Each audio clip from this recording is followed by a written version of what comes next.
చిన్న ప్రార్థన చేసుకుని ప్రారంభించుకున్నామండి. దయగలిగినటువంటి మా యొక్క కన్న తండ్రి, మీకు అపారమైనటువంటి ప్రేమను బట్టి, కృపను బట్టి తండ్రి, తిరిగి ఒక సాయంకాలపు వేళ తండ్రి, ఒక చల్లనైనటువంటి వేళ మీ వాక్కులను వినడానికి మళ్ళీ మాకు మంచి చక్కటి అవకాశాన్ని ఇచ్చినందుకు వందనాలు తండ్రి. ఉదయకాలం నుంచి మమ్మల్ని క్షేమంగా భద్రపరిచి తండ్రి, మరి చల్లనైనటువంటి వేళనైనా మీ మాటలు వింటున్నామంటే తండ్రి, మీ కృపకు పాత్రమైనటువంటి మేము జాగ్రత్తగా పరిశీలించి పరిశోధించి బైబిల్లో చెప్పబడుతున్నటువంటి మాటల ప్రకారంగా మా బ్రతుకులు, మా హృదయాలు ఉన్నాయో లేవో అని సరిదిద్దుకునే మహావాక్యాన్ని మా అందరికీ ప్రసాదింపచేయండి తండ్రి. చెప్తున్నటువంటి నాకు సమయోచితమైనటువంటి జ్ఞానాన్ని ప్రసాదింపచేయండి. వింటున్నటువంటి బిడ్డలు కేవలం విని ఆనందించి సంతోషించకుండా ఆ విన్న వాక్య ప్రకారంగా నేను ఎందుకు బ్రతకలేకపోతున్నాను అన్నటువంటి తపన తాపత్రయంతో మీరున్నటువంటి లోకానికి చేరుకోవాలన్నటువంటి మంచి దృక్కోణంలో బిడ్డలందరూ ఉండేలాగా కృప దయచేయమని మా ప్రభువును ప్రియరక్షకుడైన యేసుక్రీస్తు నామమున పెట్టక ప్రార్థన సమర్పించి అడిగి వేడుకుంటున్నాం తండ్రి. ఆమేన్. ఈరోజు చాలా విలువైనటువంటి మాటలు. పరలోకానికి వెళ్ళుటలో నువ్వెంతగా దేవుని కోసం కష్టపడుతున్నావో, కష్టపడాలో బైబిల్లో కొంతమంది భక్తుల గురించి మనం తెలుసుకోవాలి. అందరూ విన్నటువంటి, అందరూ తెలిసినటువంటి దానిలో నుంచి ఒక తెలియనటువంటి కొత్త సంగతిని మనము జాగ్రత్తగా పరిశీలించాలి. యొక్క రాత్రికాల సమయంలో లోకంలో ఒక ఉద్యోగం చేసేటటువంటి వ్యక్తి తన పై అధికారిని మెచ్చుకోవాలని నచ్చే పనులు చేస్తూ ఉంటాడు. ఎలాగైనా నేను ఆయన దృష్టిలో పడాలి అని. ఒక అధికారి కింద ఏ వ్యక్తి అయినా, అది ఏ సంస్థలోనైనా కూడా మంచి పేరు సంపాదించుకోవాలని, మెచ్చుకోవాలని తాపత్రపడే వాళ్ళే ఉంటూ ఉంటారు ఎక్కువగా. అలాగే ఇదే తాపత్రయం ఎక్కడికి వచ్చింది అంటే నేడున్నటువంటి సంఘంలోనికి చేరుకుంది. క్రైస్తవ్యాన్ని చూసినా కూడా తన బోధకుడు చూడాలని, సంఘములో సంఘ కాపరి చూడాలని తపన పడుతూనే ఉంటారే తప్ప దానివల్ల ఏమీ ఉపయోగం లేదని మీకు అర్థం కావాలి. ఎందుకంటే మనుషులు మెప్పును కోరుకుంటున్నటువంటి ఈ సమాజం దేవుడు మెచ్చుకునే అంతగా బ్రతుకుతున్నామా అంటే మనుషులు మెప్పును కోరుకోవటానికే సరిపోతుంది ఈ జీవితం. ఇంకా దేవుడు మెప్పునెప్పుడు మనము బ్రతికే అంతగా మన బ్రతుకులు ఉన్నాయంటారు. కనుక మనుషుల మెప్పు వల్ల ఏం ఉపయోగం లేదు, కానీ దేవుడు మెచ్చుకునే అంతగానే మన బ్రతుకులు బ్రతకటం చాలా అవసరం, అత్యవసరం కూడా. ఎందుకంటే బైబిల్లో ఒక వచనాన్ని చూసుకుని ముందుకు వెళ్దాం. చాలా జాగ్రత్తగా ఈ రాత్రి మీరు వినాలి, చాలా జాగ్రత్తగా. కొరింథీయులకు రాసినటువంటి 2వ పత్రిక, పౌలు గారు పరిశుద్ధాత్మ ప్రేరణతో కొరింథీయులకు రాసినటువంటి 2వ పత్రిక 10వ అధ్యాయం, కొరింథీయులకు రాసినటువంటి 2వ పత్రిక 10వ అధ్యాయము 18వ వచనాన్ని చదువుకుందాం. ప్రభువు మెచ్చుకొని వాడే యోగ్యుడు గాని తన్ను తానే మెచ్చుకొని వాడు యోగ్యుడు కాడు. ఎవరు మెచ్చుకోవాలంట మనల్ని? ఎవరి దృష్టిలో పడాలంట మనం? ప్రభువు మెచ్చుకునే అంత గొప్పగా మన బ్రతుకులు ఉండాలి. అందుకే పౌలు గారు చెప్తున్నాడు, కొరింథీయులో సంఘములో చాలా మంది ఎవరికి వాళ్ళు మెచ్చుకుంటున్నారంట, ఎవరికి వాళ్ళు మెచ్చుకునే ప్రయత్నం చేస్తున్నారంట. కానీ ప్రభువు మెచ్చుకుని వాడే యోగ్యుడు గాని తన్ను తానే మెచ్చుకుని వాడు యోగ్యుడు కాడు అని బైబిల్ చెప్తోంది. కనుక ప్రియమైన దేవుని వారలారా, మనిషి మెచ్చుకున్న మనిషి మనకేం ఆరోగ్యాన్ని ఇవ్వడు, మనిషి ఏమి మనకి జీవాన్ని కూడా ఇవ్వడు. కనుక మనిషికి మెచ్చుకోవటం వల్ల, మనిషి దృష్టిలో పడాలి అన్నటువంటి ఆలోచన ఉండటం వల్ల మనిషికి ప్రయోజనం ఏమి లేదు. నీకు ప్రయోజనం కలగాలి అంటే దేవుడు మెచ్చుకునే అంతగా నీ బ్రతుకు, నా బ్రతుకులు, మన బ్రతుకులు ఉంటేనే ఏమైనా ప్రయోజనం ఉంటుంది. కానీ మనిషి మెప్పు నీకు ముప్పిది తప్ప నీకు ఒరిగేదేం లేదు. కనుక ప్రియమైన దేవుని వారలారా, నీవు సంఘములో సమాజంలో ఎక్కడైనా కూడా ఒక దానం చేసినా ధర్మం చేసినా నీతిగా నిజాయితీగా దేవుడు చూడాలి అని చేయాలి తప్ప ఎవరో చూస్తారు, మనిషి చూస్తారు, మనిషి యొక్క మదిలో పడితే బాగుండని మాత్రం నువ్వు దానం చేసినా కూడా ఉపయోగం లేదని కూడా మనకి అర్థమవుతుంది ఈ మాటలను బట్టి కూడా. అలాగే సంఘంలో కూడా ఒక పాట పాడినా ఒక ప్రార్థన చేసినా ఏమండి ఒక చీపురు పట్టి మందిరాన్ని ఊడ్చిన తర్వాత మందిరంలో పరదాలు వేసినప్పటికీ మందిరంలోకి వస్తున్నటువంటి బిడ్డలకు అన్నం వండి పెట్టినా వండినటువంటి అన్నాన్ని వడ్డించినా ఎవరో నన్ను చూడాలని దయచేసి చేయకండి. దానివల్ల ఏమి ఉపయోగం అంటూ ప్రయోజనం అంటే ఏమి లేదు అని బైబిల్ చక్కగా గంటపదంగా బోధిస్తోంది. మరి ఎలా చేయాలి? పరలోకములో ఉన్నటువంటి నా తండ్రి నన్ను చూడాలి అన్నటువంటి ఆలోచనతోనే చేయాలి ఏ పని చేసినప్పటికీ కూడా, ఏ పని చేసినా కూడా. అందుకే పౌలు గారు వివరంగా చెప్తున్నారు, మీరు ప్రభువు మెచ్చుకొని వాడే యోగ్యుడంట. మనుషుల మెప్పు తను తానే మెచ్చుకునేవాడు యోగ్యుడే కాదు అని చక్కగా వివరంగా చెప్తాను. కనుక మనుషుల మెప్పు కోసం సంఘంలో నువ్వు ఏ కార్యక్రమాలు చేసినా ఉపయోగం లేదు. కానీ ప్రభు దృష్టిలో ప్రభు మెచ్చుకునే అంతగా మరి బైబిల్లో ఎవరైనా గొప్పగా బ్రతికేరా అలా అని అంటే అదే మనం ఈ రాత్రి మనం వినాల్సినటువంటి ఒక గొప్ప సందేశం అనుకోండి. చాలా విలువైనటువంటి మాటలు, చాలా జాగ్రత్తగా ఆలోచిద్దాం. ఏమండి, అరిమత్తయి యోసేపు మీకు తెలియనటువంటి వ్యక్తి ఏం కాదు కదండి. ఆయన ఎప్పుడు వస్తాడు సంఘంలోకి, వెలుగులోకి? ఇతను ఎప్పుడు వస్తాడండి? యేసు ప్రభువుని సిలువ వేసినటువంటి శుక్రవారం కార్యక్రమంలో గుడ్ ఫ్రైడే రోజు అరిమత్తయి యోసేపు పాపం కనిపిస్తూ ఉంటాడు. కానీ అరిమత్తయి యోసేపు గురించి తెలియనటువంటి సంగతులు మనం ఈ రాత్రి మనం ధ్యానించాలి. చాలా విషయాలు ఉన్నాయి. చాలా జాగ్రత్తగా ఆలోచిద్దాం. ఎందుకంటే మనుషుల మెప్పు వల్ల మనకేమి ఉపయోగం లేదు, ప్రయోజనం ఏమి లేదు. ఈ మనుషులు మనకేమి చేసిందేమి లేదు. కనుక ఏదైనా మనకి చేయాలి అంటే, అది నష్టమైనా లాభమైనా ఏదైనా మనకి చేకూర్చాలి అంటే అది దేవుడే చేయాలి. అలాంటి దేవుని దృష్టిలో మనం పడే ప్రయత్నం చేయాలి. ఈరోజు ఒక అరిమత్తయి యోసేపు నిజంగా ప్రపంచ క్రైస్తవులకి నిజంగా ఒక దుఃఖిసులా కనిపిస్తాడు. ఇది విన్న తర్వాత మీరు అన్ని సందర్భాలను మనం ఈరోజు ధ్యానించాలి.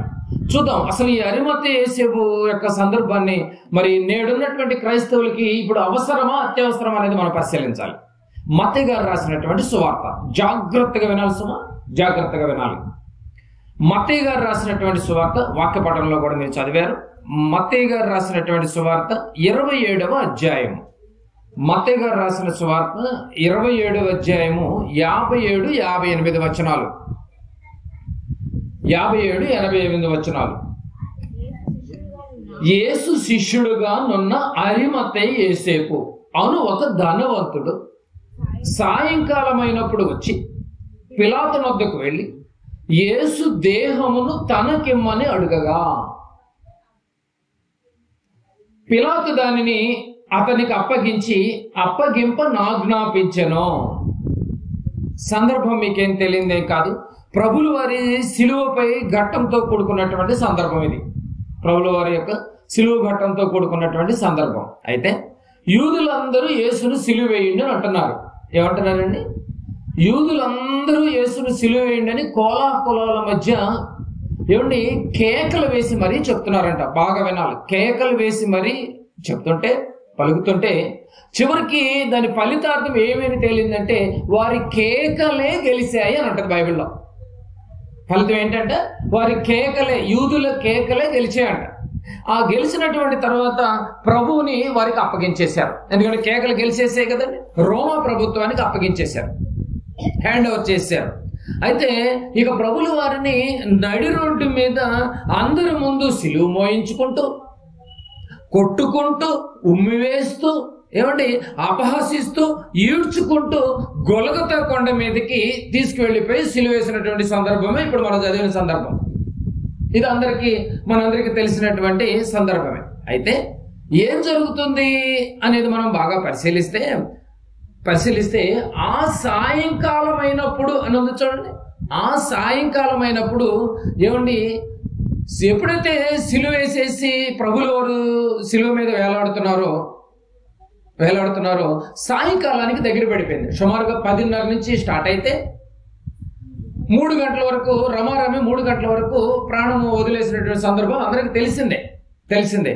అయినప్పటికీ మరి ఉదయం నుంచి ఆయన వెంబడించిన వాళ్ళు ఉన్నారు, ఉదయం నుంచి ఆయన ఫాలో అయినటువంటి వాళ్ళు ఉన్నారు, ఉదయం నుంచి యెరూషలేములో ఆయన చూసినటువంటి వారు స్త్రీలందరూ ఏడ్చిన వాళ్ళు ఉన్నారు, బాధపడిన వాళ్ళు ఉన్నారు, కుమిలిపోయిన వాళ్ళు ఉన్నారు.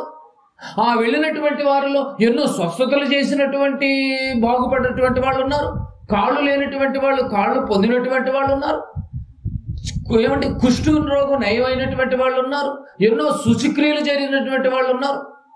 అందరూ యేసుప్రభుని వెంబడించారండి. గొలగొతా కొండ మీద వరకు అందరూ వెంబడించారు. ఏమండి, సాయంకాలం అయిపోయిన తర్వాత ఎటువంటి వెళ్ళిపోయారండి. అప్పుడప్పుడు మనం కూడా ఏదైనా చావు కార్యక్రమానికి వెళ్ళినప్పుడు ఉదయం వరకు అయితే మాత్రం ఆ గ్రామంలో ఉంటాం బాగానే. ఎప్పుడైతే ఆ సమాధి కార్యక్రమం అయిపోయింది అన్న తర్వాత పురుగు కనపడరు. ఇక ఆ ఇంటి వాళ్ళు ఆ ఇంటికి సంబంధించినటువంటి బ్లడ్ రిలేషన్ తప్ప బిక్కుమంట ఒక చిన్న దీపం పెట్టుకుని ఉంటారు. ఏమైపోయారు ఉదయం నుంచి అంతమంది వచ్చిన వేళల్లో అంటే వెళ్ళిపోయారనమాట. ఇదే సందర్భం యేసు ప్రభుల వారికి కూడా జరిగింది. శిలువ మీద అలా వేలాడుతున్నాడు. ఉదయం నుంచి అయితే అందరూ వెంబడించారు. సాయంకాలం అయినప్పుడు ఇక అందరూ ఎవరెళ్ళకి వాళ్ళు వెళ్ళిపోయారు. వెళ్ళిపోయినప్పుడు ఏం చేశారంటే వెళ్ళిపోయారు. ప్రభు ఒక్కడే శిలువ మీద అలా వేలాడుతున్నాడు. ఊహించండి ఆ సందర్భాన్ని ఒకసారి బాగా ఊహించండి.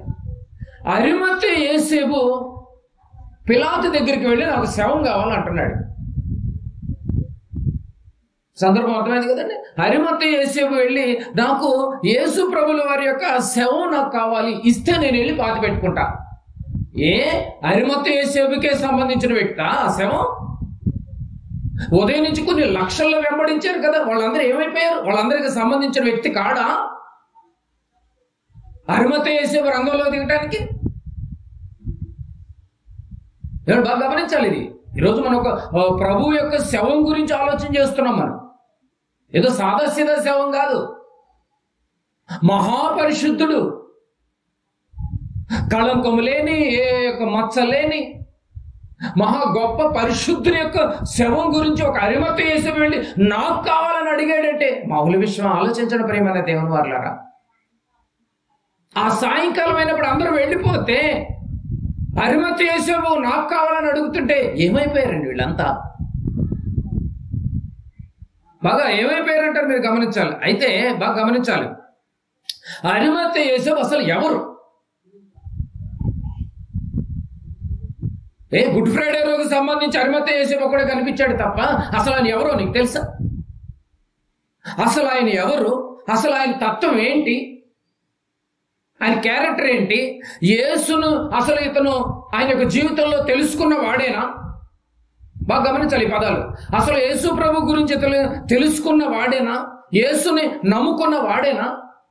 యేసు చేసిన సూచక్రియలు కార్యక్రమాలు అసలు చూసిన వాడేనా అసలు ఈ అరిమత్తయి యోసేపు?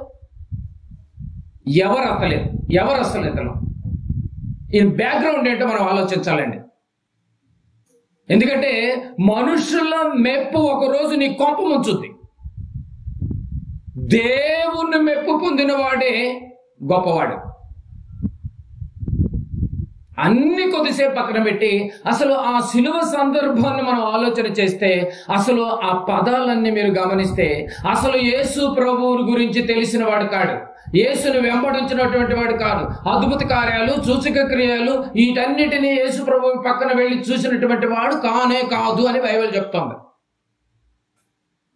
ఏ సంబంధం లేనటువంటి వ్యక్తే ఇంతగా శవం కోసం పరితపిస్తుంటే, శవం కోసం సంబంధం లేని వ్యక్తి అసలు ఈయన ఎవరు? ఒక్కొక్కటిగా మనము బైబిల్లోనికి వెళ్ళి ధ్యానిద్దాం. మనం ఎక్కడున్నాం? ఫస్ట్ సువార్తల్లోనే ఉన్నాం. మత్తయి సువార్త మరొకసారి చదువుకుందాం. మత్తయి సువార్త బాగా వినాలి సుమా. మత్తయి సువార్త ఏం ఆలోచిస్తున్నాడు? అసలు ఈయన ఎవరు? అసలు ఆయన తత్వం ఏంటి?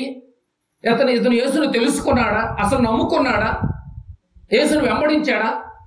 ఎందుకు శవం కోసం ఎంత రిస్క్ తీసుకుంటున్నాడు గవర్నర్ దగ్గరికి వెళ్ళి అని మనం జాగ్రత్తగా ఆలోచించగలిగితే మత్తయి సువార్త 27వ అధ్యాయం 57, 58 జాగ్రత్తగా చదువుకుందాం. యేసు శిష్యుడుగానున్న అరిమత్తయి యోసేపు. ఏముందండి ఇక్కడ? యేసు ప్రభుకి ఏమవుతాడని రాసింది అక్కడ? యేసు శిష్యుడు. బైబుల్ చదవకపోతే చదువుకుని తెలుసుకోవాలి, నేర్చుకుని బోధించాలి. మనం కూడా తెలుసుకోకుండా మిడిమిడి జ్ఞానంతో నేర్చుకుంటే చాలా ఇబ్బందులు పడే ప్రమాదాలు ఎక్కువ ఉన్నాయి. ఆ ఇబ్బందులు ఏదో కాదు, నరకానికి వెళ్ళే ప్రమాదాలు. ఏముంది ఇక్కడ? యేసు శిష్యుడుగానున్న అరిమత్తయి యోసేపు. అవును, ఒక ధనవంతుడు. ఈయన ఎవరంట? ఒక విషయం ఒకటి బయటపడి, ఈయన ఎవరు? ధనవంతుడు. ఈయన ఎవరు అంటే ధనవంతుడు అని అంటే ధనవంతుడు తెలియని వాళ్ళు ఎవరు ఉండరు. ఏమండి? కూటికి లేనివాడు అంటే ఎవరు తెలియదు, కానీ ధనవంతుడు వేళ్ల మీద లెక్కేసేస్తాడు. అది రోమా ప్రభుత్వ గవర్నమెంట్ కింద ఉన్నాడు ఇతను కదండి. ఈయన ధనవంతుడు అంటే బాగా పేరు పొందినవాడండి.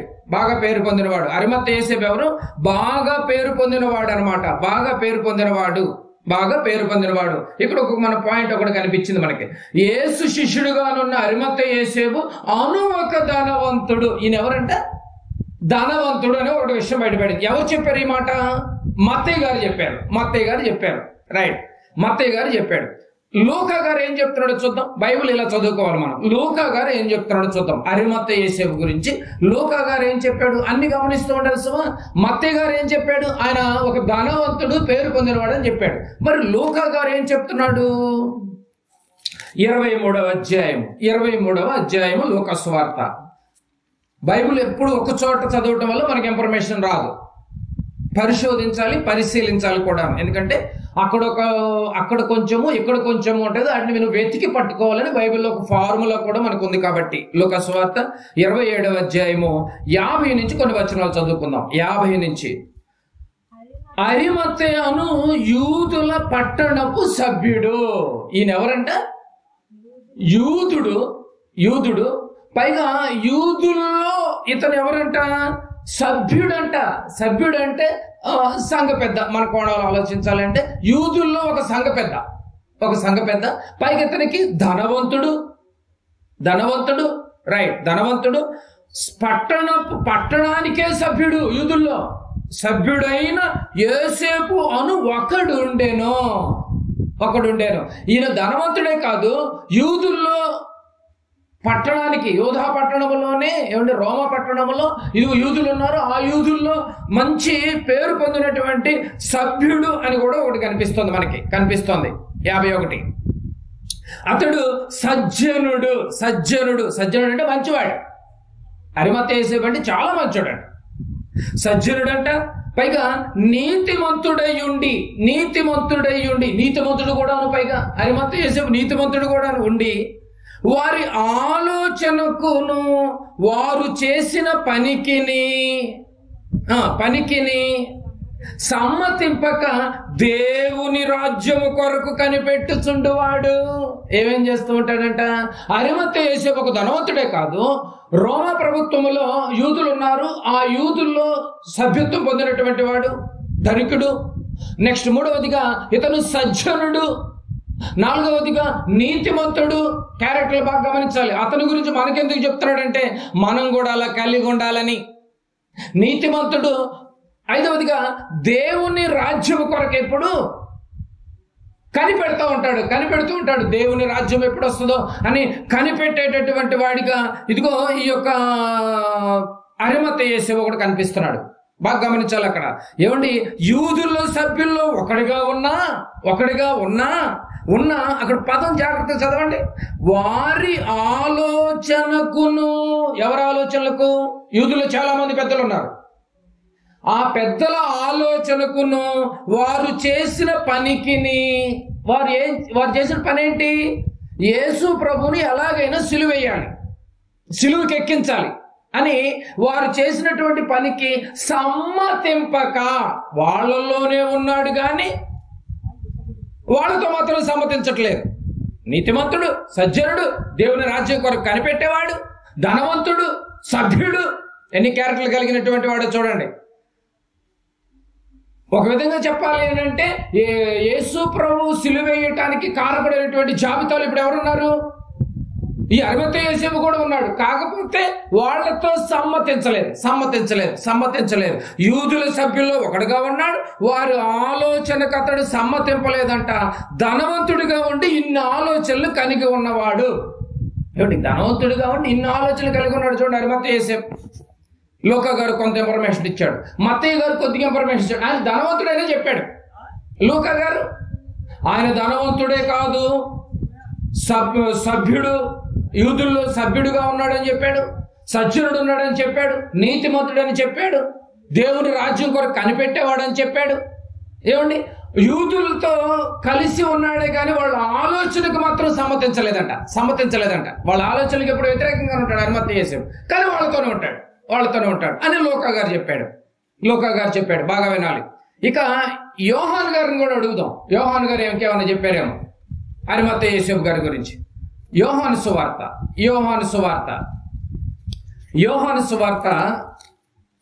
19వ అధ్యాయం. యోహాను సువార్త 19వ అధ్యాయం 38వ వచనాన్ని చదువుకుందాం. 38వ వచనం యోహాను గారు ఏమైనా చెప్తాడేమో అరిమతయి యోసేపు గురించి. 19వ అధ్యాయం 38వ వచనం. అటు తర్వాత బాగా చూడాలి ఇక్కడ. యూదుల భయము వలన రహస్యముగా యేసు శిష్యుడైన అరిమతయి యోసేపు. చూడండి, మనం మత్తయి సువార్తలో ఏం చదివాము? డైరెక్ట్ గా శిష్యుడు అని చెప్పేసేసాడు ఎవరు? మత్తయి గారు. కానీ యోహాను గారు ఏం చెప్తున్నాడు? ఆయన శిష్యుడు కాదు, రహస్య శిష్యుడంట. అంటే మనలాగా చక్కగా అఫీషియల్ గా బాప్తిజం తీసుకుని ప్రతి ఆదివారం చర్చికి వచ్చి, మందిరానికి వచ్చి, పాటలు పాడుతూ, ప్రార్థన చేస్తూ, కానుకలు వేసేటటువంటి జాబితాలు ఇతను లేడు. ఇతను సీక్రెట్ గా యేసు ప్రభు అంటే ఇష్టం, యూదుల్లో ఉండి ఆలోచిస్తాడు. రహస్య శిష్యుడైన, బాగా చూశారండి, యూదుల భయం వల్లంటే వాళ్ళకి భయపడతాడని కాదు అక్కడ అర్థం. ఏంటంటే అందరూ ధనవంతులే, ఎక్కడైనా క్యాడర్ దెబ్బతింటదేమో ఆ భయంతో, అరే ఇంత ధనం కలిగిన వాడు వెళ్ళి అక్కడికి వెళ్ళి అన్న భయంతో యేసుప్రభు వెంబడింపు వెళ్ళిపోయాడు. అందుకే యోహాను గారు ఇంకా ఫుల్ ఇన్ఫర్మేషన్ ఇస్తున్నాడు చూడండి. అటు తర్వాత యూదుల భయము వలన రహస్యముగా యేసు శిష్యుడైన అరిమతయి యోసేపు రహస్య శిష్యుడు, ప్రభుకి రహస్య శిష్యుడైనప్పటికీ ఆయన ధనవంతుడు, యూదుల్లో సభ్యుడు, నీతిమంతుడు, దేవుని రాజ్యం కొరకు కనిపెట్టేవాడు. యూదులతో మాత్రం సమ్మతింపకానందు చూసారా లేదు? అరిమతయి యోసేపు ఎంత గొప్ప లక్షణాలు కలిగి ఉన్నాడు ఒకసారి మీరు గమనించాలి. ఈ రాత్రి మీరు బాగా గమనించాలి. యూదుల భయం వలన రహస్యముగా యేసు శిష్యుడైన అరిమతయి యోసేపు యేసుని రహస్యంగా వెంబడించాడంట, అఫీషియల్ గా కాదు. యేసుని ఎప్పుడు హృదయంలో రహస్యముగా వెంబడించిన వాడు, సభ్యుడిగా ఉన్నటువంటి వాడు, నీతిమంతుడిగా ఉన్నవాడు, దేవుని యందు భయభక్తులు కలిగినటువంటి వాడు, రాజ్యం కొరకు ఎప్పుడు కనిపెట్టేవాడు ఈ యొక్క అరిమతయి యోసేపు. అయితే ఈ అరిమతయి యోసేపు గవర్నర్ దగ్గరికి వెళ్ళాడు. సాయంకాలం అయినప్పుడు అందరూ వెళ్ళిపోయారు కదా, ఎటోళ్ళట్టు వెళ్ళిపోయారు, మనం వెళ్ళిపోయినట్టుగానే కదండి. సాయంకాలం అయినప్పుడు వెళ్ళాడు, గవర్నర్ దగ్గరికి వెళ్ళి అడుగుతున్నాడు, అయ్యా నాకు ఆ శవం కావాలయ్యా. అప్పుడు ఈ అరిమతయి యోసేపును చూసినటువంటి గవర్నర్ షాక్ అయిపోయాడు. ఏంటి నీకు కావాలా? నువ్వేనో అడుగుతుంది అసలు అతను సిలువకేయటానికి కారకులైనటువంటి మీరే కదండి యూదులు, మీరు శవాన్ని అడగటం ఏంటి అని ఆశ్చర్యపోయాడంట పిలాతు ఆశ్చర్యపోయాడంట. మీరే కదా ఆయన అప్పగించింది, బరబ్బాని రిలీజ్ చేసి ఈ యొక్క యేసుని సిలువ ఎక్కిండని చెప్పి జాబితాలో నువ్వు కూడా ఉన్నావుగా, ఇప్పుడు వచ్చి శవం అడుగుతున్నావేంటి యూదులారా అని ఆశ్చర్యపోయాడంట పిలాతు కూడా ఆశ్చర్యపోయాడంట. నిజంగానండి, యేసు ప్రభుని సిలువేయటానికి ఆ సందర్భంలో ఆయన పాతి పెట్టే అవకాశం అరిమతయి యోసేపుకు దొరికిందంటే ఏం అదృష్టవంతుడండి. నిజంగా అందరూ వెళ్ళిపోయారండి బాబు. ఇంకా మార్కు గారు కూడా ఏమన్నాడు చూద్దాం. మత్తయి గారిని చూసాం, యోహాను గారిని చూసాం, లూకా గారిని చూసాం. మార్కు గారు ఏమైనా ఇంకా అడిషనల్ ఇన్ఫర్మేషన్ ఇస్తాడేమో ఒకసారి చూద్దాం బైబిల్లోనికి వెళ్ళి. మార్కు గారు, మత్తయి గారు ఏమి ఇచ్చాడు? ధనవంతుడు అని చెప్పాడు. ఇవన్నీ ఎందుకు చెప్తున్నావు బాగా గమనించాలి. మత్తయి గారు ధనవంతుడు అని చెప్పాడు. లూకా గారు ఏం చెప్పాడు? ఆయన ధనవంతుడే కాదు, ఆయన సజ్జనుడు, నీతిమంతుడు, దేవుని రాజ్యం కొరకు కనిపెట్టేవాడు అని చెప్పాడు. యోహాను గారు ఏం చెప్పాడు? రహస్య శిష్యుడు అని చెప్పాడు. సీక్రెట్ గా ఉంటాడయ్యా, ఆయన యూదుల్లోనే ఉన్నాడు కానీ యేసు ప్రభు అంటే మహాపిచ్చి. ఆయన ఎప్పుడు వెంబడించినట్టు కాదు, ఆయన సూచక్రియలు చేయలేదు, అసలు లైవ్ లోనే లేడు. అసలు మనకిలాగా ప్రతి ఆదివారం మందిరానికి యేసు ప్రభుని వెంబడించినటువంటి వారిలో ఈ అరిమత్తయి యోసేపు లేడు. శిష్యుడు అన్నంత మాత్రాన్ని వెంబడించాడు అనుకుంటున్నారేంటి? రహస్య శిష్యుడేనా? రహస్య శిష్యుడే యేసు శవం కోసం ఎంత రిస్క్ తీసుకున్నాడు. పాయింట్ క్యాచ్ చేయాలి మీరు. మార్కు గారు ఏం చెప్తున్నాడో చూద్దాం. మార్కు సువార్త 15వ అధ్యాయము. యేసు ప్రభు యొక్క దేహం గురించి, సిలువు ఘట్టం గురించి ఆలోచించడం అంటే మామూలు విషయం అండి. ఏదో శుక్రవారం పూట గుడ్ ఫ్రైడే రోజు ఆలోచిస్తారు కానీ క్రైస్తవులు ఏదో ఒక ఆచార ప్రకారంగా అసలు ప్రతి సదస్సులో కూడా సిలువు మరణం గురించినటువంటి విషయాలే ఉండాలి. పాప ఆ పిలాతు సందర్భం, ఆ యొక్క అరిమత్తయి యోసేపు సందర్భం గుడ్ ఫ్రైడే రోజేనా? చూస్తారు చూడండి మీరే. మార్కు గారు ఏమైనా చెప్తున్నాడేమో చూద్దాం అరిమత్తయి యోసేపు గారి గురించి. మార్కు సువార్త 15వ అధ్యాయం. మార్కు సువార్త 15వ అధ్యాయం 43వ వచనం. 42 కూడా చూద్దాం. ఆ దినము సిద్ధపరచు దినము అనగా విశ్రాంతి దినమునకు పూర్వ దినము. అంటే ఏ రోజు జరిగింది? ఇది శుక్రవారం జరిగింది. 6 గంటలకి యూదుల యొక్క క్యాలెండర్ ప్రకారంగా శనివారం వచ్చేస్తుంది, విశ్రాంతి దినం వచ్చేస్తుంది. విశ్రాంతి దినానికి ముందు రోజు ఏం చేయాలి? దేహాన్ని పాతిపెట్టే కార్యక్రమం చేయాలి. లేదనుకుంటే మళ్ళీ ఆ విశ్రాంతి దినం కంప్లీట్ అయ్యేంత వరకు దేహాన్ని ఎవరు ముట్టుకోకూడదు. ఇదంతా గమనించినటువంటి పిలాతు, అయ్యో శనివారం వచ్చేస్తుంది, విశ్రాంతి దినము, అర్జెంటుగా నేను వెళ్ళిపోవాలి. రహస్యంగా ఉన్నవాడు వెలుగులోకి వచ్చేసాడు, ధనవంతుడు బయటకు వచ్చేస్తున్నాడు. సభ్యుడితో ఈ సభ్యత్వం లేదు, పాడు లేదు, ఎవరేమనుకున్నా నాకు అనవసరం. ఇలాంటి టైంలో నేను వెళ్ళకపోతే యేసు దేహాన్ని పాతి పెట్టేవాడు కూడా ఉండడు. అర్థమవుతా లేదు మీకు పాయింట్? ఎప్పుడు పొద్దుగూకులు 24 గంటలు ఉన్నటువంటి ఆ పేతురు గారే తోటలో, గెచ్చమనే తోటలో ఈ యొక్క బంట్రోతులు పట్టుకున్న వెంటనే పరారైపోయాడు. ఎటోళ్ళు చెదిరిపోయారు. ఒక చిన్నదాని చేతిలో దొరుకుతాడు ఒక సందర్భంలో. నీవు యేసుతో ఉన్నటువంటి వాళ్ళు నువ్వు ఒకడు లేవు. అబ్బే అసలు ఆ బ్యాచ్ అది కాదన్నాడు. 24 గంటలు యేసు ప్రభుతో ఉంటూ, యేసు ప్రభు బోధ వింటూ, ఆయన చెప్పిన కార్యక్రమాలు చూస్తూ, ఆయన సూచక్రియలు చూస్తున్నటువంటి పేతురు గారే ఇంత అబద్ధమాడి తప్పించుకునే ప్రయత్నం చేస్తుంటే, ప్రారంభంలో ఒక రహస్యంగా ఉన్నటువంటి శిష్యుడు ధనవంతుడయ్యుండి ధనాన్ని పక్కన పెట్టి, సభ్యత్వం కలిగిన వాడు ఉండి సభ్యత్వాన్ని పక్కన పెట్టి, ఎవరో ఏదో అనుకుంటారని పక్కన పెట్టి, ఇలాంటి టైంలో నేను వెళ్ళకపోతే ఇంకెందుకు ఈ భక్తి? అర్థమవుతుందండి అరిమత్తయి యోసేపు యొక్క త్యాగాలు? ఇలాంటి టైంలో నేను వెళ్ళకపోతే ఎందుకు? నా యేసు కోసం నా కథలప్పుడు ఎందుకు ఈ కాళ్ళు? నా యేసు కోసం ఈ పరపతి ఉంటే ఏంటి, ఊడితే ఏంటి? జనాల మెప్పు ఒక రోజు నిన్ను దరిద్రమే తప్ప ఉపయోగం లేదు. జనాలు నాకు జీవం పోయలేదే, జనాలు నాకు ఆరోగ్యం ఇవ్వలేదే, ఇలాంటి జనాల కోసం నాకొద్దు. నా యేసు నాకు కావాలి.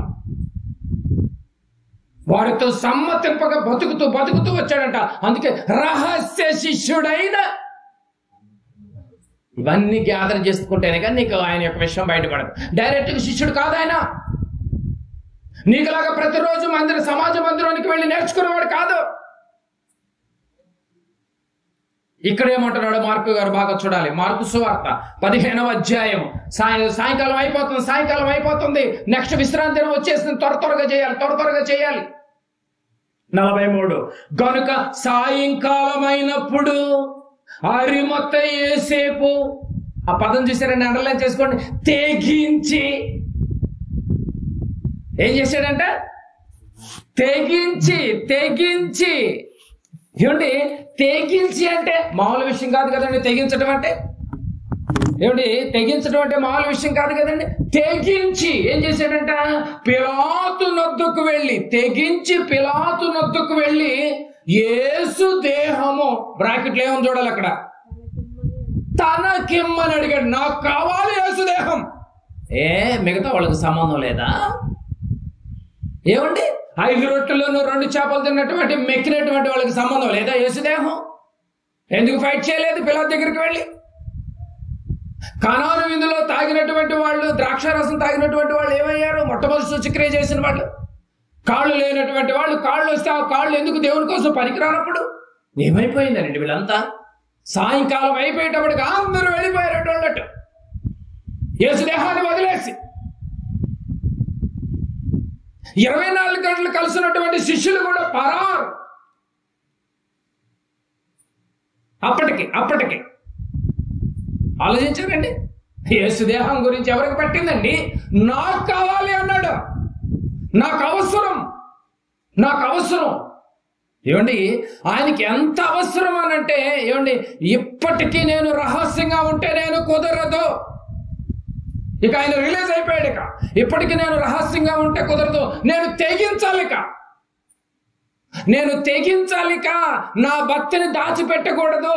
నా యేసు కోసం నేను వెళ్ళాలి. ఎందుకు వెళ్ళాలనుకున్నాడో తెలుసా?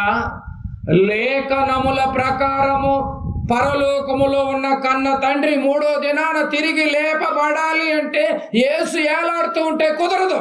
ఏం చేయాలి? సమాధిలో పెట్టాలి. సమాధిలో పెట్టాలంటే అందరూ వెళ్ళిపోయారు. నా అనుకునే వాళ్ళు, యేసు ప్రభుని వెంబడించే వాళ్ళు అందరూ వెళ్ళిపోయారు. ప్రార్థన అయిపోగాలి మీరు వెళ్ళిపోయినట్టుగా, చచ్చిపోయినటువంటి వాళ్ళ ఇంటికి వెళ్ళిపోయినట్టుగా పబ్లిక్ అంతా. రహస్యంగా ఉన్నవాడే వెలుగులోకి వచ్చాడు. తెగించి ఎవరు అనుకుంటే నాకెందుకు, ఇక నేను రహస్యంగా ఉంటే నేను కుదరదు.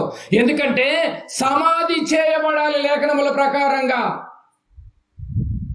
ఆదివారం తెల్లవారుజామున తిరిగి లేపుతాడు కన్న తండ్రి అని లేఖనాలను ఎరిగినటువంటి వాడు. కానీ యేసుని ఎప్పుడు వెంబడించలేదు, రహస్యంగా ఉన్నాడు. యూదులకి ధర్మశాస్త్రం తెలుసు, కానీ యేసుని వెంబడించలేదు. యేసు సూచక్రియలు ఎప్పుడు చూడలేదు. అమ్మో, ఇలాంటి టైంలో నేను వెళ్ళాలి, ఆ రిస్క్ ఏంటో నేను తీసుకోవాలి, తెగించాలి అని. ఏమండి, లేఖనముల ప్రకారంగా చనిపోవాలి, సమాధి చేయబడాలి. మరి ఎవరు చేయాలి? ఆ భాగ్యం నాకు వచ్చిందని తెగించాడండి. ఊహించండి ఒకసారి, అందరూ వెళ్ళిపోయారు, యేసు ప్రభు ఒక్కడే. ప్రపంచాన్ని రక్షించడానికి దిక్సూచిగా ఉన్నటువంటి యేసు ప్రభు డెడ్ బాడీని ఇప్పుడు సమాధిలో పెట్టాలి. ఏం కొట్టాడండి ఛాన్స్. అన్ని కార్యక్రమాలు అయిపోయినాయి. యోహాను గారికి తల్లిని అప్పచెప్పటము, అన్ని కార్యక్రమాలు అయిపోయినాయి. బంట్రోతులు ఒక్కళ్ళే ఉన్నారు. చీకటి పడిపోయింది, అందరూ వెళ్ళిపోయారు. ఇప్పుడు రంగప్రవేశం చేశాడు పిలాతు దగ్గరికి. నేను అర్జెంటుగా వెళ్ళిపోవాలి. ఎవరేమనుకుంటానంటే కుదరదు. దేవుని కోసం తెగింపు, శవం కోసం తెగించాడు. ఒక అరిమత్తే యేసేపు. ఇంకా నేను భక్తిని లోపల ఉంది, వాక్యాలు బాగా చెప్తూ ఉంటారు అని నీకు నువ్వు లోపల కుమిలిపోవటం వల్ల ఏం ఉపయోగం లేదు. అరిమత్త యేసేపుని చూడు. బైబిల్లో ఉన్నది ఉన్నట్టుగా చెప్పబడే ఏకైక సంస్థ బైబిల్ పాఠశాలను ఒక సర్టిఫికెట్ ఇచ్చినంత మాత్రాన ఉపయోగం లేదు. అరిమత్తయ్యను ముందు పెట్టి మాట్లాడుతున్నాడు ఈరోజు రాత్రి. నిశ్చయమైన శవం కోసమే అరిమత్తయ్య యేసేపు ఇంతగా తెగిస్తుంటే క్రైస్తవుడు ఎదురు చూస్తుంది. తెగించాల్సింది శవం కోసం కాదు. ఇప్పుడు అర్థమవుతుందా ప్రియ దేవుని బిడ్డలారా? మేము బాగా గమనించాలి ఈ విషయాలు చాలా బాగా గమనించాలి. తిరిగి లేపబడాలి అంటే నేను అర్జెంటుగా వెళ్ళి పాతి పెట్టాలి ఇప్పుడు యేసుని. అది 6 గంటల లోపు చేయాలి. చనిపోయేది 3 గంటలకు సుమారుగా. ఇంకా ఎన్ని అవర్స్ ఉన్నాయండి? 3 గంటల్లో పర్మిషన్ తెచ్చుకోవాలి వెళ్ళి. ఎవరైనా సపోర్ట్ చేస్తారంటే ఎవరు లేరు, అందరూ వెళ్ళిపోయారు. సాయంకాలం అయిపోయింది, ఎవరింటికి వాళ్ళు వెళ్ళిపోయారు. ఎవరింటికి వాళ్ళు వెళ్ళిపోతే నిజంగా రహస్యంగా భక్తిని కొనసాగిస్తున్నటువంటి అరిమత్తయి యోసేపు ఛార్జ్ తీసుకున్నాడండి. మరి ఈ రోజు యేసును ధరించిన నీవు, యేసుని కలిగిన నీవు, ఈ దేవుణ్ణి ఏమండి నిజంగా నువ్వు ప్రతి దినము దేవుడి కోసం పరితపించే నీవెంతగా తెగించాలి? ఈరోజు అరిమత్తయి యోసేపులాగా నువ్వు సీక్రెట్ గా బాప్తిసం తీసుకోవాలా? అరిమత్తయి యోసేపు ఇంకా దేవుళ్ళలోనికే రాలేదు అసలు. ఈ లెక్కల ప్రకారంగా చూస్తే ఆయన సీక్రెట్ గా దేవుళ్ళలో ఉన్నాడు. నువ్వు అఫీషియల్ గా బాప్తిసం తీసుకున్నావు, అఫీషియల్ గా ప్రార్థనకు వెళుతున్నావు, అఫీషియల్ గా చక్కగా పాటలు పాడుతున్నావు, వాక్యాలు చదువుతున్నావు, మందిరానికి వెళుతున్నావు, సహోదరులతో కలిసి తిరుగుతున్నావు. నిక్కాహ్ మూమెంట్ వచ్చి దేవుని పనికి ఏదైనా చేద్దామంటే నువ్వు వెళ్ళిపోతున్నావు అంటే అరిమత్తయి యోసేపు నిన్ను ఎలా తీసుకడుగుతాడు రేపు? బాగా గమనించాలి ప్రియమైన దేవుని వారలారా. ఆ రోజు అరిమత్తయి యోసేపు బాప్తిసం తీసుకోకపోయినా యేసుని రహస్యంగా వెంబడించిన వాడు. అంటే ఇప్పుడు కాలానికి వచ్చారు బాప్తిసం ఖచ్చితంగా తీసుకోవాలని కదా వేరే విషయం. దేవుని రాజ్యం కొరకు కనిపెట్టిన వాడు, నీతిమంతుడు, సభ్యునిగా ఉన్నవాడు, అతడు బ్రతికున్నంత వరకు కూడా యేసునే గురిగా పెట్టుకుని బ్రతికాడు రహస్యంగా. ఇప్పుడు అంటున్నాడు మార్కు గారు అంటున్నారు 15వ అధ్యాయము చూడాలి. 15వ అధ్యాయము గనుక సాయంకాలం అయినప్పుడు అరిమత్తయి యోసేపు 43 తెగించి ఇక లాభం లేదు, నేను ఇక సీక్రెట్ గా బతుకుతానంటే కుదరదు. ఇక విషయం అర్థమైపోయింది. ఈయనే ప్రపంచానికి దిక్కని అర్థమైపోయింది. ఈయన లేకపోతే ప్రపంచానికి మార్గం లేదని అర్థమైపోయింది. తండ్రి లేపేది ఇతన్నే అని అర్థమైపోయింది. నిజమైన వాక్యం ఎవరో తెలిసిపోయిన తర్వాత కూడా నువ్వు కథలక దొంగ బోధకే ఎడిట్ అయిపోయావా? నీ అంత దౌర్భాగ్యుడు ఇంకొకడు లేడు. తెగింపుండాలి అరిమత్తయి యోసేపులాగా. ఎవరో ఏదో అనుకుంటారని, సభ్యత్వం ఏదో పోతని, ధనవంతుల మధ్య నేను ఉన్నాను కదా, సంఘ పెద్దగా నేను ఉన్నాను కదా అని నువ్వు ఒకవేళ పరపతిని కాపాడుకున్నావేమో. అరిమత్తయి యోసేపుని చూడు, తెగించాడు. ధనవంతుడే తెగించాడు. ఆఫ్టర్ ఎంత ధనవంతుడంటే ఆయన కోసం ముందే సమాధిని తొలిపించుకున్నాడండి బాబు. ఒక కొండరాళ్ళలో తొలిపించుకున్నాడు, ఇష్టం వచ్చినట్టుగా నీట్గా. తెగించి పిలాతు వద్దకు వెళ్ళి యేసు దేహమును తనకిమ్మని అడిగాడు. నాకు కావాలండి, ఎవరికి నాకు అనవసరం, నాకు కావాలి. ఆ రోజు అడిగాడు కాబట్టి పర్మిషన్ దొరికింది. పిలాతు వద్దకు వెళ్ళి తన దేహం తనకిమ్మని అడిగాడు. అతడు ఘనత వహించిన ఒక సభ్యుడు. ఆయన అడిగిన ఆయన మామూలు ఆయన కాదు, ఘనత వహించిన పెద్దల్లో బాగా పేరు పొందిన వాడు అంట అరిమత్తయి యోసేపు. యూదుల్లో బాగా పేరు పొందినటువంటి వాడు, ఘనత వహించిన ఒక సభ్యుడై దేవుని రాజ్యం కొరకు ఎదురు చూస్తుండేవాడు అడిగాడండి, దేహం నాకు కావాలి అర్జెంట్ కంటే. అదేంటయ్యా దేహాన్ని ఏమంటున్నావు, డెడ్ బాడీని ఏమంటున్నావు? మామూలుగా సిలువేసినటువంటి వాళ్ళు ఇమీడియట్ గా చనిపోరు కదా. ఆ కొయ్యికి వేలాడేసి మేకులు కొట్టేసేసిన తర్వాత సుమారుగా 3-4 రోజులు ఉంటారు తిండి తిప్ప లేకపోయినా కూడా. అదే నువ్వు అప్పుడే డెడ్ బాడీని అడుగుతున్నావేంటి? ఆయన ఇంకా చనిపోలేదు కదా అన్నాడు పిలాతు. కాదండి, ఆయన చనిపోయాడు. అడిగిన సందర్భం చూడండి ఎక్కడ 43-44. పిలాతు ఆయన ఇంతలోనే చనిపోయానా? అదేంటి చనిపోయాడా? ఇంతలోనే చనిపోయాడు అంటే ఏమిటి? శిలువ మీద వేలేటటువంటి ఆ యొక్క శిక్షలో భాగంగా శిలువ మీద వేలాడుతున్నటువంటి వారు సుమారుగా 3-4 రోజులు బతకాలి లెక్కల ప్రకారంగా. కానీ పిలాతు ఏమంటున్నాడు? అదేంది ఇంతలోనే చనిపోయాడు? ఏమండి ఇంతలోనే చనిపోయాడు అంటే 33.5 సంవత్సరాల పరిచర్ని కొనసాగిస్తే చివరి 40 రోజులు తిండి తిప్పలు లేకుండా, ఆహారం లేకుండా, నిద్ర లేకుండా ప్రపంచ మానవాళి కోసము ఉపవాసములతో వేదన పొందుతున్నటువంటి ఆయన శక్తి లేక, బలము లేక ఎంతగా శక్తిని అంత కోల్పోయేటట్టు మీరు ఒకసారి గమనించండి. రక్తం ప్లేస్లో ఏమొచ్చిందంటే నీరు కూడా వచ్చేసిందట బాడీలో. ఇక నీరు పోయిన తర్వాత ఇక మనిషి బ్రత. అందుకే ఆ రోజే ఆయన చనిపోయాడు అనమాట. 3 రోజులు బతకాల్సిన వాడు ముందే చనిపోయాడు. చూసావు?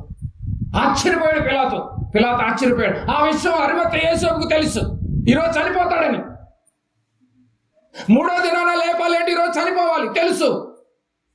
కొన ప్రాణాలతో ఉన్నప్పుడు వెళ్ళిపోయాడు. సాయంకాలం అయిపోయింది వెళ్ళిపోయాడు. అప్పుడు ఇమీడియట్ గా ఆ శతాధిపతి ఏం చేస్తాడు చూడండి. పిలాతు ఆయన ఇంతలోనే చనిపోయానా అని ఆశ్చర్యపడి ఒక శతాధిపతిని తన యొద్దకు పిలిపించి, ఆయన ఇంతలోనే చనిపోయానా అని అతను అడిగాడు. చనిపోయాడా అని అడిగాడు ఒక శతాధిపతిని పిలిపించి. అప్పుడు శతాధిపతి వలన సంగతి తెలుసుకొని యేసేపునకు ఆ శవమును, శతాధిపతి కూడా ఏమన్నాడు, ఏమన్నా మా కాళ్ళ ముందే చచ్చిపోయాడండి. Okay, permission granted. నువ్వు అన్న ప్రకారంగానే నువ్వు అడిగావు, డెడ్ బాడీని అడిగావు, ఎవరు అడగలేదు, నువ్వు అక్కడ అడిగావు. ఏమంటున్నాడు చూడండి, యేసేపునకు ఆ శవమును అప్పగించెను, యేసేపునకు ఆ శవమును అప్పగించెను. ఎంత రిస్క్ తీసుకున్నాడు ప్రియ దేవుని బిడ్డలారా, ఒక్కసారి మీరు గమనించండి. ఎంత రిస్క్ తీసుకున్నాడు ఒక రహస్య శిష్యుడు. ఎంత రిస్క్ తీసుకుంటుంటే, ఎప్పుడు 24 గంటలు ప్రభు అని వెంబడించే నీవు నకిలీ వేషాలతో వేషధారుల వల్లే ఉంటూ దేవుని పేరు చెప్పుకుని ఏమండి బిజినెస్ చేసుకునే వాళ్ళకి ఏం తెలుస్తుందండి భక్తి యొక్క జీవితము? అరిమత యేసేపును చూడండి, ఏమండి ధనవంతుడు కదండి, ధనవంతుడు కదా, పరుగున వెళ్ళిపోయాడు. పరుగున వెళ్ళిపోయి ఇమీడియట్ గా దించి ఏమంటే బట్టలు కొనుక్కురండి అని చెప్పి, నార బట్టలు కొనుక్కురండి అనేసి ఒక పని వాళ్ళకి చెప్పొచ్చు కదండి. చెప్పలేదు. నా యేసుకు నేనే చెయ్యాలి, నా యేసుకు నేనే చేయాలని ఏమండి పనులను కూడా పంపకుండా ఆ 3 గంటల్లో పర్మిషన్ తీసుకురావటం, కొత్త బట్టలు కొనుక్కోవటం, అన్ని ఎవరు రిస్క్ తీసుకున్నారో తెలుసా అండి? 46వ వచనం, అతడు నారబట్ట కొందెవరు? అతడే కొన్నాడు నారబట్ట.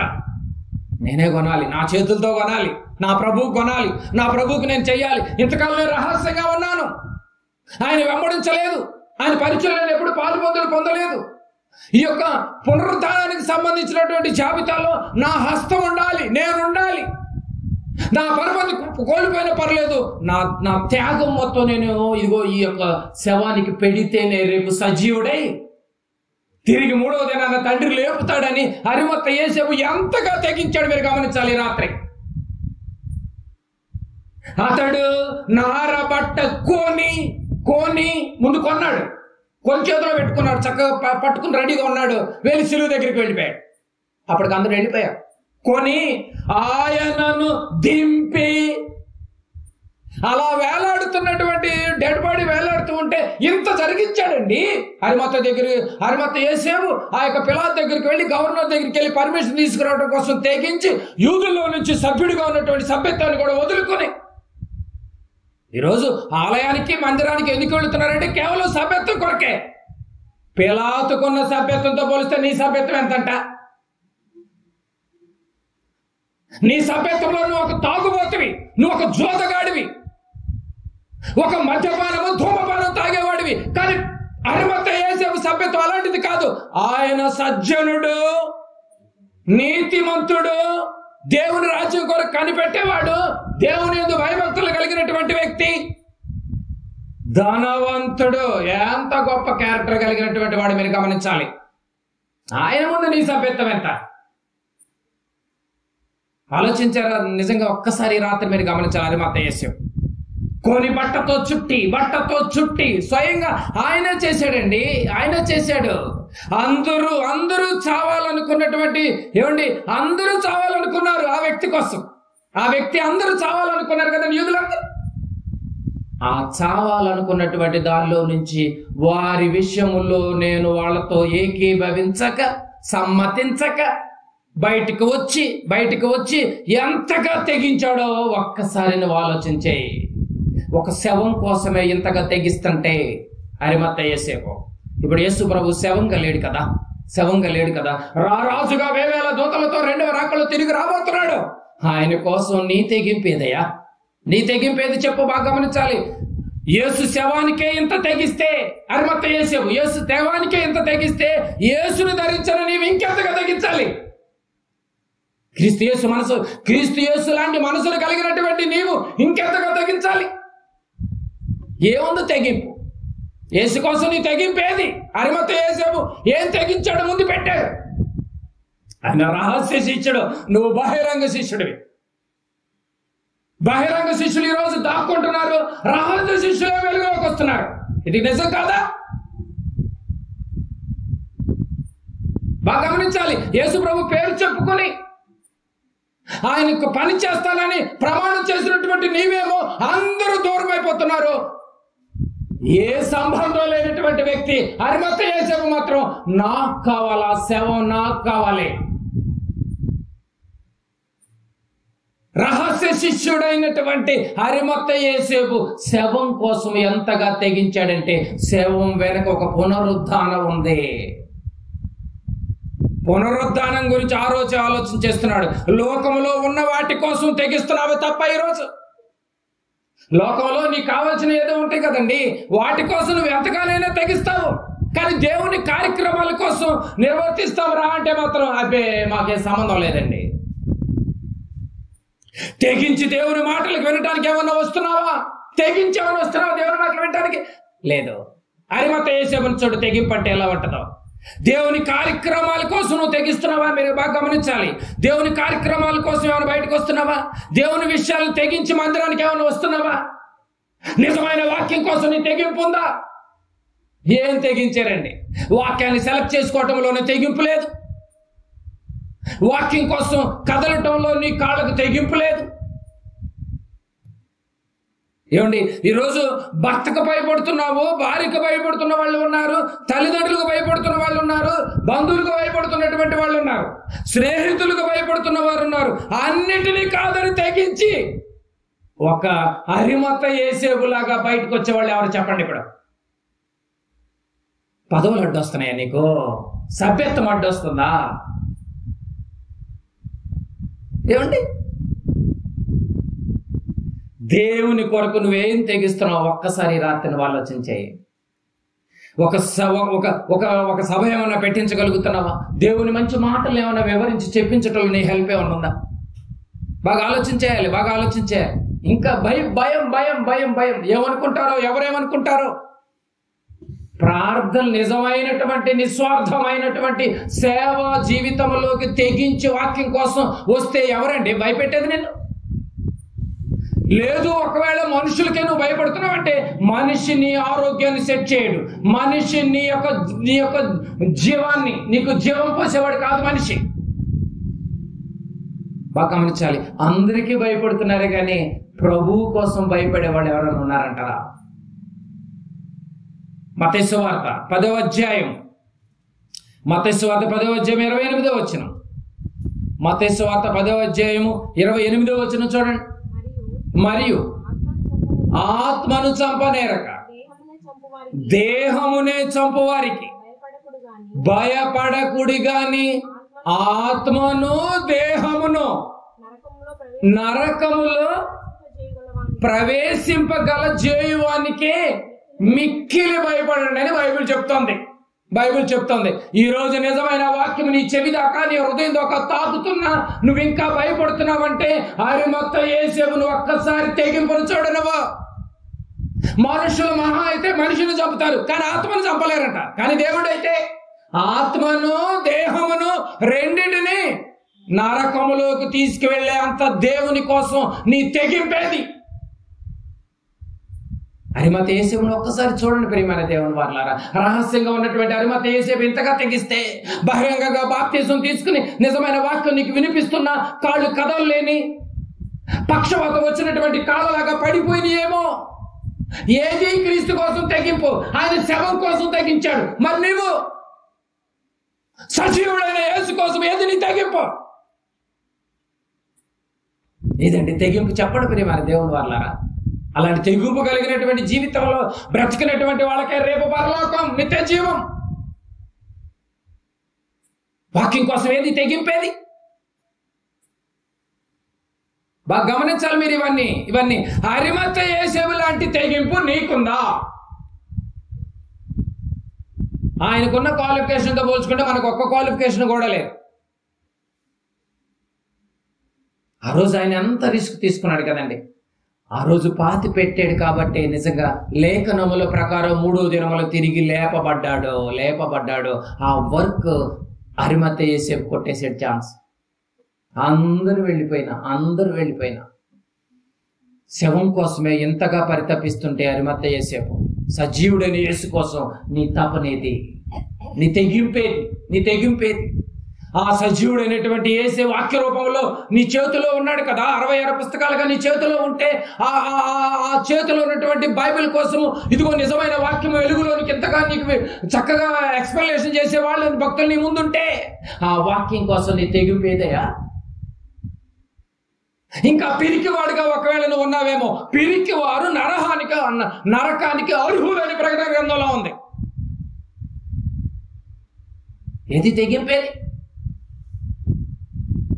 కనుక అరిమత్తయి యోసేపు, రహస్య శిష్యుడుగా ఉన్న అరిమత్తయి యోసేపే ఇంతగా తెగిస్తే శవం కోసం, సజీవుడైన యేసు కోసం, సజీవుడుగా ఉన్నటువంటి యేసు నీ ముందు 66 పుస్తకాలుగా మాటలతో, వాక్యములతో, పరిశుద్ధ గ్రంథంతో నీతో మాట్లాడుతుంటే ఇంకా నువ్వు మనిషికి భయపడుతున్నావంటే నువ్వు వెళ్ళేది ఖచ్చితంగా నరకానికి అనటానికి ఎంతకంటే గుర్తులేం కావాలి?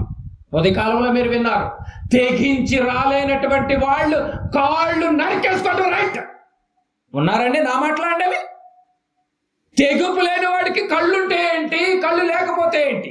తెగుపు లేని వాడికి కాళ్ళుంటే ఏంటి, కాళ్ళు లేకపోతే ఏంటి? వాడు పక్షవాతం వచ్చినటువంటి వాడితో సమానమే. ఈ కాళ్ళు ఎవరిచ్చారు? మనిషి ఇచ్చాడా?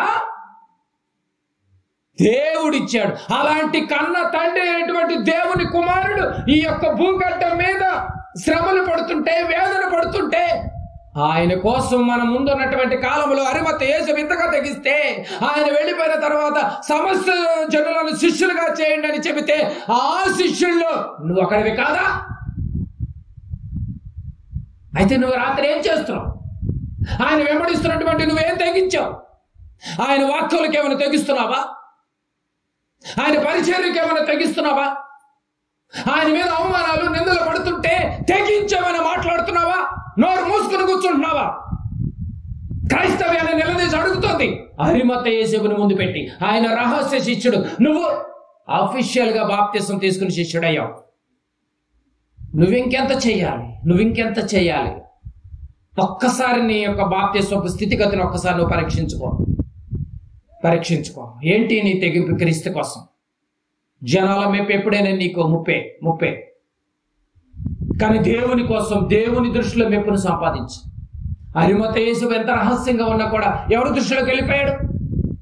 యూదులేమని అనుకో, నాకు అనవసరం. సభ్యత్వం పోయినా నాకు పర్లేదు, దానం పోయినా పర్లేదు, నేను దేవుని రాజ్యం కొరకు కనిపెడుతున్నాను. ఇలాంటి టైంలో నేను రంగంలోకి దూకపోతే ఎందుకు ఇంకా ఈ బతుకో? నిజమండి, ఎంత గొప్ప వ్యక్తి, ఎంత గొప్ప నీతిమంతుడు. మనం చెప్పుకోవడానికి తప్ప. ఎందుకంటే క్రైస్తవులు, నేను చర్చికి పోతున్నాను, నువ్వు చర్చికి పోతున్నావు, నేను 10 కానుకేస్తాను, నేను 10 కానుకేస్తాను. ఇదా భక్తి? ఇదా క్రైస్తవ్యం? మరి ఎందుకు ఈ మాటలు? సువార్తలో ఎందుకు ఇలా రాశాడు? మత్తయి గారు ఇలా ఎందుకు రాశాడు? లూకా గారు అరిమత్తయి యేసేపు గురించి ఎంతగా ఎందుకు రాశాడు? యోహాను గారు ఇంకెందుకు రాశాడు? మార్కు గారు ఇంకా ఇతర గురించి ఎందుకు ఇంత రాశాడంటే మనకు బుద్ధి కలగటానికి, మనకు బోధ కలగటానికి సుమా. ఆలోచించాలి. మరి ఇలా బైబిల్లో తెగించిన వాళ్ళు ఇంకెవరైనా ఉన్నారా? చూద్దాం.